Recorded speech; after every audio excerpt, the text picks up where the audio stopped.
Hello, everyone. Sorry, me again. Welcome to part two. This is lovely Ryan. Ryan is the founder of Afriponds. It's West Sussex-based, specialist in ponds and water features as well, and known for creating biologically filtered ecosystems, which I'm very excited to ask you about later. So please welcome everyone, Ryan. Thanks for having me. Let's start, Ryan, then with your journey into ponds and water features. How did that happen? I literally fell into it. Actually fell into it. I grew up in Zimbabwe, bit like Al's farming background. We then unfortunately lost our farm, so we moved to South Africa, spent 6 years there, then moved to the UK. Now my mum's English, so we used to come over every year for holiday. See my mum's side of the family, but still massive culture shock moving over. Just finished up A-levels. Started a little paper round business because I wanted to work, and I always kind of knew I wanted to work for myself. So started the paper round business, then was going to move back to South Africa. So sold the clients back to the shop I used to work for, then found myself not moving. So then decided, well, I don't know what I want to do. So I started gardening, 10 quid an hour, and met this couple, and they had this pond, and they said, well, can you sort of quote to bring it back to life? And that was it, really. I absolutely loved it. Spent my own money on making this pond nice. I knew them 2 weeks. They asked me to house sit at the same time, as well as look after their dog. So built their pond for them. They came back, loved it. Their friends saw it. They wanted one, so built their friends a pond. And then, yeah, sort of Snowballed. Yeah, it snowballed from there. And then to really actually kick myself off, I did the South of England show garden, Ardingly. Some of you might know it. It was the Spring Live, and I built a waterfall on a trailer. And took the trailer down there, popped this whole thing up because my actual trade is welding. So I fabricated this trailer to essentially pop out, and then the waterfall's there. And I sold it was £3,900 for that 4x4 square in your garden, and we sold 6 of them. And then I was like, shit, I need a hand. Oh, I swear, sorry. No, you're all right. I need a hand, basically building them. So I asked my brother to join, and then that's when it sort of snowballed from there. Well, it sounds like you're very hands-on, because if my wife asked me to build a pond in the garden, I definitely couldn't do it, mate. So what was the process, though, when they asked you, can you build a pond? Where did you go to learn and sort of like give you a bit of knowledge? Because it sounds like you're obviously very hands-on. Where did you gain that knowledge?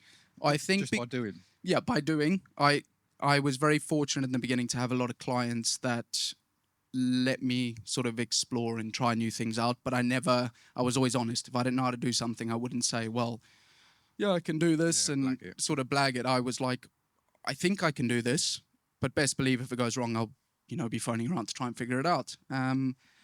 So yeah, that's how that went. And I did that, and YouTube, a lot of YouTube, and hours of YouTube. And I think what helped, like my schooling, I was terrible at school, but moving here, you only had to take like 4 subjects for A-levels, which was wild. So I was like, this is cool. Normally in South Africa, you got to take 8 all the way through. So having done 4, I was like, well, I'm just going to pick 4 I like. And that's how I did it. So if I liked something, I wouldn't feel, it wouldn't feel like I've got to learn this, or I've got to do. So when it came to ponds, I was like, I love this. So watching YouTube was like, set up the YouTube on the phone, and that was me. Wow. So you almost found your passion by falling into it, like you say. Yeah, literally. Yeah. What is it about your ponds and water features that makes them so distinctive, that makes them so Ryan from Afriponds? I think the naturalistic appearance of them. Yeah, the large boulders. Just the natural appearance of the water feature. I do want to break into the sort of contemporary and more modern style, but if someone was to look, it's the rock placement really. So in the industry, the water feature industry specifically, if I look at like one of our competitors that, like every other landscaper, you know who your competitors are because you're friends with them. If I look at one of their builds, I'll be able to tell who's built that just based on their style, and it's the style on the rock placement. So everyone's got their own way of placing a rock. Interesting. But with water features, people who build in a similar way with lots of rocks, you can actually look and go, I know who did that because of the way that's been used. Yeah, how would they get more contemporary? What would that, what would that look like? What would that? So it could be blending, sort of chatting to Minaj about it, quartz and steel. So the idea for my pond at my place is I want to do sort of like a swim pond, cold plunge. And I wanted to have part natural, but also be quite contemporary. So it'll basically be a rectangular swim pond that will then bleed into a natural wetland, which will actually filter the pond. And that is where the rock and gravel will be. But looking at it, you've got your swim zone, which is very straight, formal, overhanging deck. And then the backside is, it sort of bleeds into the landscape as a natural feature. Yeah, it's almost like a bit sharper edges, Mm. bit more natural. Almost looks like a bit more of a normal swimming pool style. But also that blends. that European style. We call it the European style swim pond, where you've either got railway sleepers, you've got sandbags coming in. That's very much what I would call a European style, because it's sort of wherever you look, that's how they're being built. Your swim lanes are very sort of angular, whereas we've done a couple of really nice big ones now, which have got boulders all the way down into the water. But just from the business sense, looking at the market and what I think will appeal to people, the boulder swim pond's not for everyone. So the European style, I think, will fare better over here than the natural boulder ones will. But yeah, it's just getting a few of them in our portfolio to be able to say, oh, well, we can do this and compete with the top swim pond companies. So yeah. Definitely, mate. Definitely. So you were involved as well at the Chelsea Flower Show this year on the Saving for a Rainy Day garden. Can you tell us about that experience and how that came about? Yeah, so that was wild. I mean, it was insane. So, I mean, I am like addicted to it, to show gardens. Straight after Chelsea, I was like, this is amazing. Went up to the BBC with you, gave you a hand on your garden. The actual experience itself, it's hard to explain because it's such a rush and you get such a kick from doing it. And just echoing what the other two said, the sort of camaraderie and, you know, the people around you, it's about that whole thing. And yeah, it was really good. I really, really enjoyed it. Obviously, it was my first one, so I didn't really know what to expect. My initial plan for this year was to actually, I'd messaged Justin, I think, not you at the time, and said, can I come up for a day and just experience it? Because I knew I'd like to do something there one day. And yeah, then when we got asked, I was like, oh, sorry, I can't come do the day. I'm going to actually build something. So I did, yeah. So you were asked by the designer to come and help on the Saving for a Rainy Day garden. Yep. So how was that moment when you were first asked? That must have been quite amazing. Amazing, but it was also with like, I think 4 weeks notice, because the company that were meant to be doing it before had pulled out, and then Baz had these grand ideas but actually didn't know how to put it together. So he was a bit like, here it is, you know, how are we going to make this work? And it was a very complex garden, probably one of the most complex water features we've done, because there was a flood zone that had to flood but also drain. There was a top pond, there were overhead joists, so the water and motion calculations, and then reservoirs and how we share the water between them. It was complex, but I really enjoyed it. And then we actually spec'd the garden for Catherine MacDonald, which was the Boodles garden.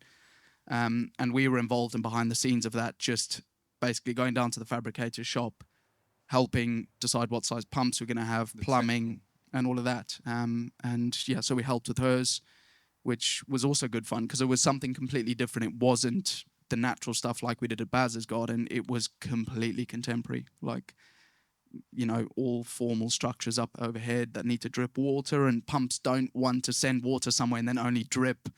They want to come basically shooting out. So it was a breath of fresh air to do hers, and I quite liked the head scratch behind it. Baz's was just a whirlwind from start to finish. It was amazing.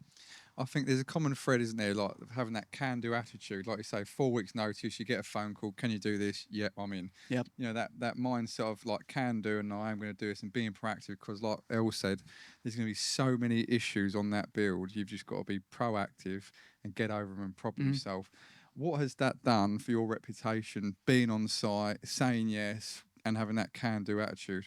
Well, yeah, I think that the guys were impressed. I'm not allowed to talk too much on it, but we are going back next year, Nice. which is exciting. And I think the garden's even more exciting with the water feature. But for me personally, it just made me realize actually there is a lot more that I think I could do, and, you know, not feel constrained by the pressure of it. So having turned something around from within the 4 weeks and getting specs back to them and drawings, and then going down to the quarry and visiting and choosing the stones and getting the suppliers involved, because we help. So Aquascapes are our main supplier. They supply all the pond products, etc. So going to Toby and saying to him, you know, we're going to be at Chelsea. you need to basically help us and we'll try and put something together. And he was more than willing to help and supplied all the kit for it. And yeah, it was great. So it was a great collaboration between everyone. So yeah.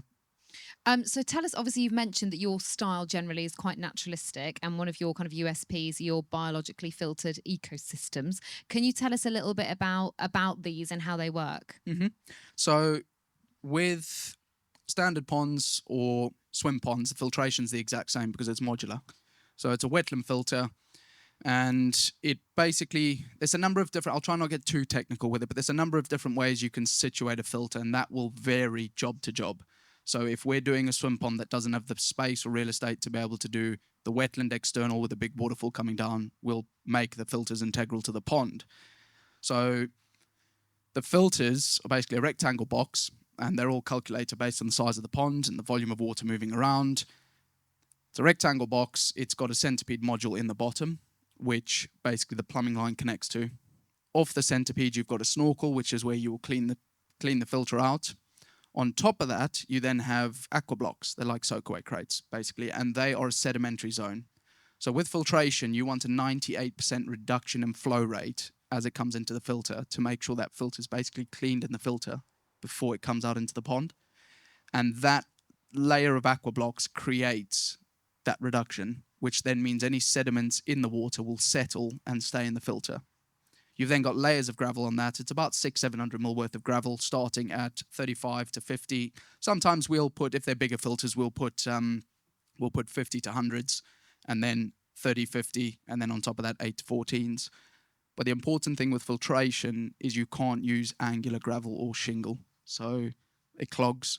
It will filter a pond brilliantly, like much quicker than round gravel will, because it's so sharp and the water's forced through there, so it'll polish it up very quickly. But longevity, within 6 to 8 months, that angular shingle will become very problematic. Wow. So the rounded gravel allows everything to move through. That is like any finer parts that have made it through the filters will come up through and then hopefully get caught in the next cycle. Water comes up filtered and then returns to the pond. Now, we normally like to do a waterfall because it's also good for the pond. It aerates the water as it comes down and puts oxygen back into the water column. And that's sort of how the wetland filter works. You then get other forms of smaller filters like your box filters, stuff like that. But we don't tend to do any of them because it also doesn't really fit with our build philosophy. You can't, it's very difficult to hide a pressure filter in a natural pond. It's either got to be stuck behind a fence or something. And being modular, you can go small with them or you can go much larger. So, yeah. What is that's a pond filtration system. How do you then add on like a natural swimming pool and be able to swim in that safely? Is that the same sort of system, or is it exactly the same? So for instance, that European style, you've got your swim lane, it's 10 meters long, it's 5 meters wide, and then normally you've got that regeneration zone around the outside, which is planted up. That is essentially where we would put the filters, into that regeneration zone. Or if they've got space, they like the idea of a waterfall, we'll put the wetland up on the top and make sure the waterfall's positioned so it's visible from inside the house and everything else, and then water's pumped from the pond into the filter and then comes up and down. Now, pre-filtration is also extremely important. So this is before the water gets to the wetland. And there's two ways we do that, either with a skimmer or my preferred way, an intake bay. So an intake bay is basically a mechanical skimmer, but it's built within the pond. It's a lot bigger, but it fits within the pond. So you don't actually know that that is the pre-filter to it. And what it is, it's I wish I had like a little diagram, it's so much easier to just show. But it's basically a layer of aqua blocks with a pump vault. The pump is located below the blocks. You've then got gravel on top of the blocks with a set of rocks. And what has to happen is the entrance to that intake bay is based on the size of the pumps being used, because you want to create a skimming action. So it'll put tension on the surface of the pond. It'll draw all the surface debris to one area, which then needs to be removed, because surface debris for ponds isn't good. You'll get algae blooms, phosphate spikes, all of that with leaves. So they want to be removed. And the easiest way to do that is to bring them to one place. And that's done with the intake bay. It also then means for wildlife, kids, dogs, anything, nothing can get to that pumping system because it's covered with a layer of gravel. So the water pre-filters that, goes to the pump, and then goes to the filter. So you don't get big clumps of leaves or anything ending up in your filters. You don't want that. You want detritus caught in that area and then smaller sediments taken to the filter.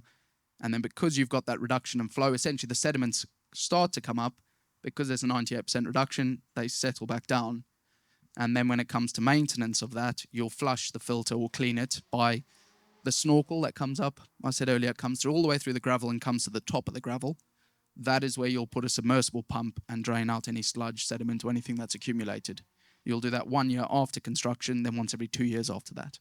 So pretty low maintenance compared to other ways of filtering. But then again, we've had clients that have never touched their filters in 3-4 years. Because you're creating an ecosystem. Again, this is probably something that would separate, say, one of our ponds from, I don't want to name suppliers, but like Oasi's filtration. They sort of aim to polish water, whereas we try and work with nature to basically get a functioning ecosystem. And that will naturally look after itself if it's built correctly. So when it comes to actually, when you get that sort of call from the clients and they ask you to come and maybe have a little look at the site, what is it that you're looking for? Like, for example, could you put a natural swimming pond in, say, a woodland clearing where there are a lot of trees, or is that exactly the sort of site that you would avoid? I'm pretty optimistic all the time. I look at a space and say, well, what can we do to... I don't just look and go, oh, it's covered in trees, I'm not going to stick it there, because if I think it's going to look beautiful, it obviously needs to function. So I will look at it and see, right, well, what can we do? Can we increase the circulation jets on the pond to make sure we are getting all the debris pulled over? Is it a case of actually just netting the pond during the autumn period and then taking the netting down? Because that maintenance side to the company, we do a lot of that. We do a lot of netting just to alleviate clients having to go out and clear leaves so often. So we offer a netting service where we'll basically net a pond. It becomes more difficult on bigger projects. But bigger projects, you'd have more pumps going, so your draw would be a lot stronger on your intake bay. But other things that I look for, obviously, initial chat with the client. If we're working, I'll get into working with designers with water features after, but if I've been contacted direct by a customer, I'll have an initial discussion with them, get an idea of what they want, and then give them what they're actually wanting. And yeah, basically I will take their ideas, look at their site, and then put together some drawings and stuff, and then just go from there with it. So can you, obviously you mentioned that at Chelsea that was a particularly complex build in terms of a water feature for you, but have you got any others in your mind that have been incredibly challenging? But as Ollie said, and as you've said, you've got this can-do attitude, so you've been like, no, I can absolutely smash this. The Lewis swim pond project, that was hands down the toughest one for us. We had to basically dig out the entire side of the house to get all the material down to the bottom. Wow. Fortunately, the garden had been redesigned and we were rebuilding. We weren't doing the landscaping, but that was being rebuilt anyways. But we had to get 20 ton of stone right down to the bottom, and I'm sure a lot of you know Lewis and Brighton. It's literally like that. So we had the Avant, which barely fit through the pathways going down, and then literally a slope like that. And so we had to dig out basically everything before to create this ramp, which then had to sort of go off to the side and then back down to the bottom. It then obviously rained a lot, so it became quite slippery. So then we had to board it. So it got quite tricky, but I love logistics of every job, and else you'll see my stories. I talk about logistics all the time because I think some people do find it quite interesting how we would stage a site to be as efficient as possible, because obviously efficiency then goes over and will earn you more money with it. But I love the whole efficiency of it, because then it gives us more time to be creative with what we're doing. So if I can get all of the boring stuff out of the way as quick as possible, the fundamentals, your wetland, your intake, get that all placed, get this material staged, get them in the ground, we can then spend more time making this thing, amazing. But the Lewis swim pond was tough. So we also had to build the pond back to front and work our way out of the site, because where it was being built would cut off our access. So we had to literally start on that end and build. So we were digging half the pond, getting the liner in, rocking that section in, working a little bit more, rocking that in, working. And we had to time it correctly that we didn't have stone left over, because it was all machine stone. We couldn't move it by hand. It was too big. So we had to time it so we could basically depleted our stone pile at the same rate we were coming out. But also on every job, we always overorder stone, because, I always say, and I say it to customers, they know if they're getting 15 tons for a job, they will get 15 tons, but 20 ton will turn up. Logistically, it makes sense to have 20 ton come down on a lorry, not 15. But also out of that stone, there will be good stones for that project and bad stones. Now, bad doesn't mean they're no good for use. It just means for your project specifically, they're no good. But you're not paying for them. They will come back to our yard, and then, one day we might have a job where those stones work perfectly, Mm. and we'll then take them and do it that way. So the Lewis one was tough, So that was Well, it sounds like you're meticulous with your planning, and is that all you doing the planning, right? Is that your core sort of role and Yeah. responsibilities? So the business start, I was pretty much on site every single day. I still am very, very involved. Unfortunately, I'm not in a position, my business isn't in a position yet where I can sort of say, right, well, you're going to sort of, I've made a carbon copy of myself and they're going to manage the site and that. I'm still very much involved with all of the rock placement, but my team know exactly how, well, I've essentially taught them how we're going to operate and our morals and principles and everything. So they are phenomenal at getting the site prepped, getting all the mechanics in place. They know about the intakes, the filters, and what size we're going with. But then beforehand, I give them as much as I can so that they're not asking me questions. So like I've got job sheets, they'll basically get a pack of the job before we get there. And then they know how much stone's turning up, when it's turning up, what the liner is, how big the pond is, the actual design. So they'll do a lot of the prep work. I will still call into the site every day. But then when it comes to rock placement, I also don't think I can let go of that part because for me, it's the most fun. So I love being on site when we're doing the rock placement. But then also the guys have got an eye for it now. Like they know what I like. They've got their own little styles. I can always tell like where one of them have worked and one of them have done this because they sort of different, but it all works together. Brilliant. Who does this? You just touched on like a visual design. Do you do a visual design in house, or are you working with someone like third party? Is that all you? No, so I use Morpholio Trace, and I always tell clients people don't employ me for my drawings; they employ me to build ponds. So it's a very basic drawing, but it gives them a good idea of what they're going to get. Yeah. But then it's also difficult because the actual shape of the pond that I draw for the space will generally be what it is. 9 times out of 10, it will vary. And I've got that in all my paperwork. We're working with natural materials. I physically can't produce a 3D drawing of someone's pond because I don't know what those rocks look like yet. So they will get the overhead. Very rarely do I do a SketchUp drawing of it, but they'll get the overhead and it'll give them the dimensions and where their waterfall's going to be. And generally those things stay the same, but also we're always, when we're working, we're looking to improve it as we go along because with the placement, like you say. Placement, but we might notice things that the client too. They might spend, like, did Lewis do it? It was one, I can't remember which job it was, but they spent a lot more time on their patio than I thought they would have. And I said during the summer, do you ever spend time indoors? And they were like, no, we're literally on this patio the whole time. And I said, well, we need to try and face one of the waterfalls at least that way if you spend most of your time in that space. Great. So we're also looking at the property.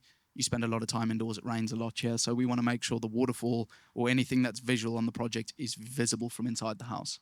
How about designing for like our weather year round? So say, for example, if a client were to come to you and they just wanted a swimming pond to kind of dominate the garden, would you kind of be like, oh, okay, that's totally fine because that's what you want, but also have you considered like realistically how much you're going to be using this in the sort of off season, as it were? I mean, I'm going as big with the water feature as I can every time, whole garden. No, it's a fine line because I'm not, and I don't sell myself as a garden designer. We are very much water features. I would like to think I've gotten good at knowing what water feature would fit well in a space.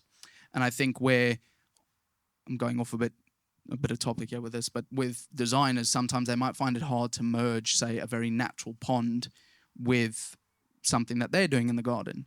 So when it comes to, my recommendations to clients, stuff like that, I will steer them in the way that I think is the right way based on experience and stuff we've done. A lot of times we'll get clients, right, I want a 3 meter deep swim pond, I want this and I'm that. Well, you actually don't really want a 3 meter deep because it's very hard to maintain, it's super expensive. And I just steer them, but then that's also based on conversations I have with them. How are you going to use it? Well, we're just going to swim laps. Are you ever going to dive? No, we're not going to dive. We don't need 3 meters. And it's sort of like, it's just getting them to talk more, me to listen to it and then go, right, this is the way I want to steer you. What do you think about this? And at the end of the day, you have to get their seal of approval because they're living with it for the rest of their life. I'm building it and then we'll see it occasionally. Yeah. So what about the maintenance with the weather then? Obviously you mentioned about autumn and putting in the netting and things, but then in the winter and it freezing over, do you kind of give clients like a maintenance plan as to what to do with it once you're off site? Yeah, so we've got a handover book that when we finish, it took me ages to make these, but it's basically for each basically each project that we do or thing that we offer, like pondless waterfalls, ponds, swim ponds, we have a handover book that we give them, and it's sort of like how to look after it. But also, we do have the maintenance side of the company, and it's a double-edged sword because the features are easy to look after; they really aren't difficult. And then here I am saying, well, we can maintain it as well. So it's like it's a double-edged sword when it comes to the maintenance, but they are easy to look after. We then have the aftercare team, and they will tailor a contract to that customer, and we'll then look after the pond from then onwards, and then we obviously extend their guarantees with it. So, and it's also nice. Like I tend to have very good relationships with clients, and it's nice because, you know, if I'm driving somewhere and I've got a bit of time, I'll drop so and so a text if I'm in that area and pop in and see it. But yeah, in terms of weather, we don't really get cold enough in the winter like we would, say, you know, in the States or something, where freezing then becomes an issue. It doesn't freeze deep enough to ever affect. Having the rock in the pond as well adds another layer of insulation, so you'll be surprised at how much warmer the water actually is, obviously being below ground level, but then also having that rock on the inside. Yeah, and then obviously drainage is super important, especially with swim ponds. So around the perimeter, having the right drainage systems around so that you don't get runoff, because that becomes a big problem. Also, something we learnt the hard way, we never did it, and then we did it on every single one after. Well, that's why they're hiring you, Ryan, with your expertise, and you know it's nice to hear that you listen and you know you're proactive with the ideas as well. Do you see like natural swimming ponds and natural swimming pools just as a growing trend as people are more interested in their well-being and overall health? Yeah, I mean, I definitely think so. It's also tricky because is it just going to be a trend? Will all of a sudden in 2 years' time saunas are actually terrible for you, type thing? You know, is it actually going to stay a trend? At the rate it's gaining popularity, I think there'll then be enough of them around that people actually thoroughly enjoy them that much that they will then start to become better than swimming pools. And we were just saying before this, you know, a natural swim pond isn't just a swimming pool, it becomes a pond. So whereas a lot of clients, if they don't want to swim in a swimming pool during the winter, they close it down and you're looking at a hard cover. Whereas with a swim pond, you're now looking at a pond in the winter. And then when it starts to ice over and, you know, if you've got waterfalls and there's droplets coming off plants, you get little icicles forming. So it's nice to see during the winter because it isn't just a closed off swimming pool. What about water conservation? Obviously, particularly topical because we've got a hosepipe ban in place. Yep. How do you manage this with the swimming ponds and your water features? So rainwater harvesting systems, tying in any gutters and stuff that we can. They go into like a pre-filter before they come into the actual pond, just so it doesn't bring stuff like moss and everything off the roof with it. And yeah, that's sort of the main things we've been looking at.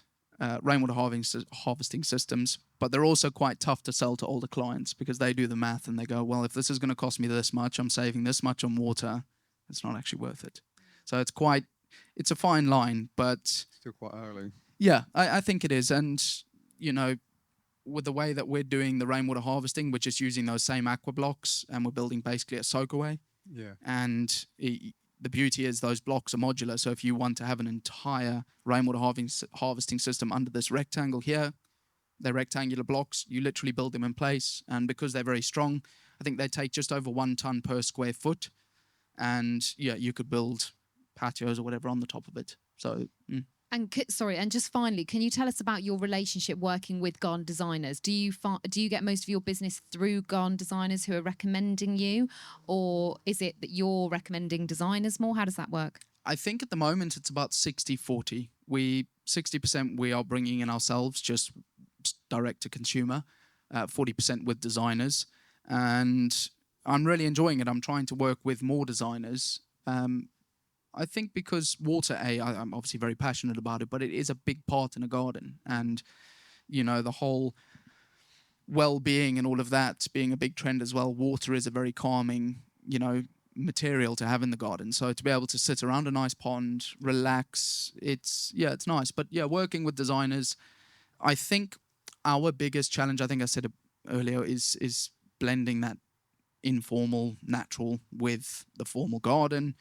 But also getting designers to understand how we build. It's still a relatively new concept over here. The idea of putting rock and gravel into the pond. If you speak to any of the old boys that have built ponds for years, they'll say, well, you can't do that because of X, Y, and Z. But it's actually been around for quite a while with rock and water features. So getting designers to just understand how we build is quite important also when it comes to them designing the feature. Like if the customer comes to them, I want this naturalistic looking pond, and the designer hasn't necessarily engaged with us soon enough, they may have designed something that is actually not feasible. It may be as simple as the way that the stream flows into the pond, the positioning of stuff like filters, because at the end of the day, they're used to the traditional filtration methods. You've got a pump in the bottom of the pond that then goes up to a box behind somewhere that then feeds your waterfall. Brilliant. Has anyone got any questions for Ryan at all? Hey, mate. Just a quick question. So, as a landscaper, I'm not versed in your knowledge, but how difficult would it be for me, let's say, to build one of your swim ponds or water features or waterless ponds? Is it something any landscaper can pick up with the right? Absolutely not. I'm joking.